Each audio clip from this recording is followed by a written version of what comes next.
Waouh! La remontada! Salut à tous les frérots, j'espère que vous allez bien. Bienvenue sur la chaîne. Et aujourd'hui, on se retrouve pour un petit débrief. On va débriefer le match Benfica-Barcelone.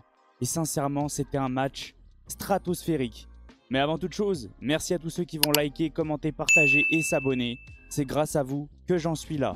On va pas perdre de temps et on va partir directement sur le débrief du match. Pour tous ceux qui n'ont pas suivi, je vais vous résumer un petit peu le match.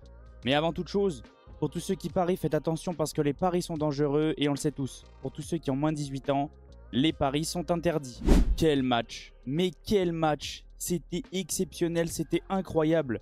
Par contre, j'ai remarqué un truc. C'était à qui voulait faire la plus grosse boulette pendant tout le match. Le Barça prend 2 buts catastrophiques. Benfica, c'est pareil. C'était du grand n'importe quoi. Et sincèrement, par contre, c'était un match très agréable. Un match très ouvert. Les deux équipes n'ont pas refusé le jeu. Benfica a joué vers l'avant. Bon, en deuxième période, c'était un peu plus compliqué. Mais ça reste un très beau match. Je vais vous résumer un petit peu le match grâce au graphique. Comme à chaque fois, entame de match du FC Barcelone. Catastrophique. Beaucoup de pertes de balles.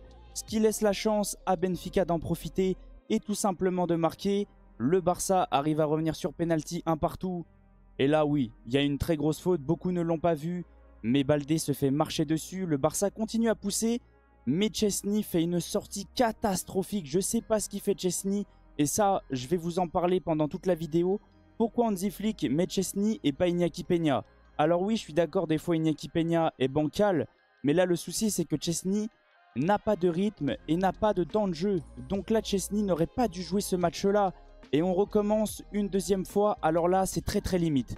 Il y en a qui vont dire qu'il y a penalty, d'autres non.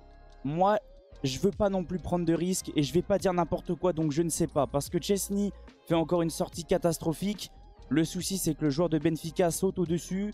Là, il peut y avoir deux options. Est-ce qu'il y a penalty? Est-ce qu'il n'y a pas penalty? N'hésitez pas à me dire dans les commentaires votre ressenti. Mi-temps, 3-1 pour Benfica. Très belle première mi-temps.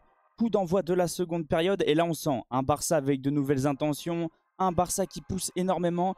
Et un Barça qui arrive à réduire le score. 3-2. Un dégagement catastrophique du gardien de Benfica sur la tête de Rafinha. Et là, je me dis, le Barça va peut-être revenir dans le match. Eh bien, pas du tout. Nouveau centre de Benfica. Et là, c'est Araujo qui se met un contre son camp. Il essaye de tacler pour empêcher que le ballon arrive. Et il met le ballon dans ses propres cages. Et là, je me dis, le Barça va complètement couler. Pas du tout. Hansi Flick change totalement sa tactique. Il sort ses deux latéraux. Il fait rentrer un central, Eric Garcia, pour jouer à 3 derrière. Et il fait rentrer que des offensifs. Et là, le Barça pousse énormément. Le Barça essaye de marquer. Nouveau penalty. Là, pour moi, il y a penalty. Le joueur de Benfica attrape Lamine Yamal en haut par le maillot. N'hésitez pas à aller revoir l'action. Et Lewandowski transforme le penalty 4-3. Et là, tout le monde se dit, waouh, quel match exceptionnel. Est-ce que le Barça va refaire une remontada? Eh bien, bien sûr. Centre de Pedri exceptionnel au second poteau. Une tête de Eric Garcia. Et là, moi, sincèrement, je me mets à la place des supporters du Barça. Ils ont dû exploser. Et moi, supporter du Paris Saint-Germain, je pense que ça peut nous rajouter une cartouche aussi, la défaite de Benfica. Ils sont actuellement à 10 points. Ils jouent la Juve à l'extérieur la dernière journée. Donc ça reste quand même une bonne nouvelle pour le PSG. Mais à 4-4, rien n'était fait. Et là, Rafinha qui marque dans les derniers instants. Et le Barça qui signe une remontada chirurgicale. C'était exceptionnel comme match. Comme on peut le voir, 3,28 de XG pour Benfica. 3,69 pour le Barça. C'était un match incroyable, tout simplement. On est parti maintenant pour les stats un peu plus en détail. Et comme on peut voir, le Barça a dominé au niveau de la possession. 75% à 25%. Au niveau du XG, on est à peu près pareil. 3,69 pour le Barça et 3,28 pour Benfica. En première mi-temps, Benfica a tout de même dominé 2,44 de XG à 1,46. Mais le Barça est revenu avec de nouvelles intentions. 2,23 à 0,84. Comme on peut voir, le Barça s'est créé énormément d'occasions. Mais aussi, Benfica, 7 grandes chances à 6. 3 grandes chances manquées de chaque côté. 9 buts. C'était un match exceptionnel. Comme on peut le voir, les stats sont très impressionnantes. Beaucoup d'occasions, beaucoup de tirs. Un match très ouvert tout simplement. Au niveau de la composition du Barça, Hansi Flick a commencé avec un 4-2-3-1 habituel. Un 4-2-3-1 type. Sauf Szczęsny dans les cages. Et pour moi, c'est la seule faute de Hansi Flick, avoir mis Szczęsny dans ce genre de match-là. Pour moi, Iñaki Peña a plus de rythme tout simplement. Au niveau de la défense, bah, c'était très compliqué quand même. De toute façon, que ça soit d'un côté comme de l'autre, défensivement, c'était très compliqué. Par contre, offensivement, les joueurs se sont régalés.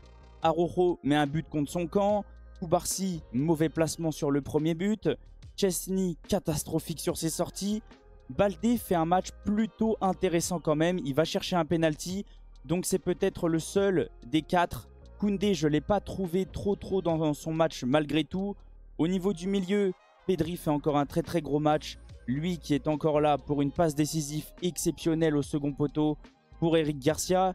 Casado, je ne l'ai pas vu et je pense que c'est pour ça qu'il est sorti. Gavi, pareil, je ne l'ai pas vu.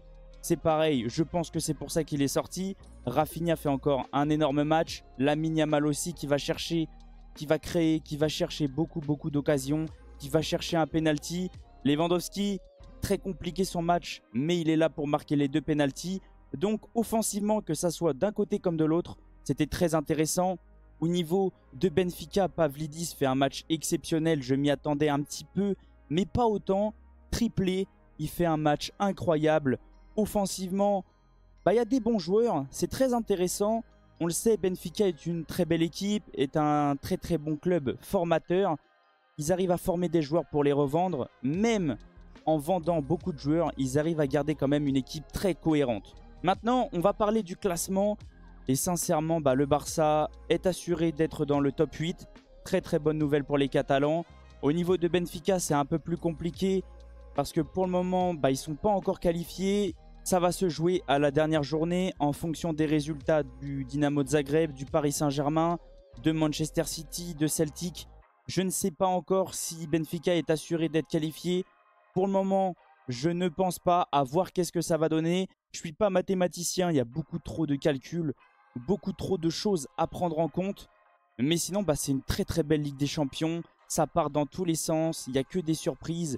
Il n'y a que des gros matchs. Il n'y a que des gros scores.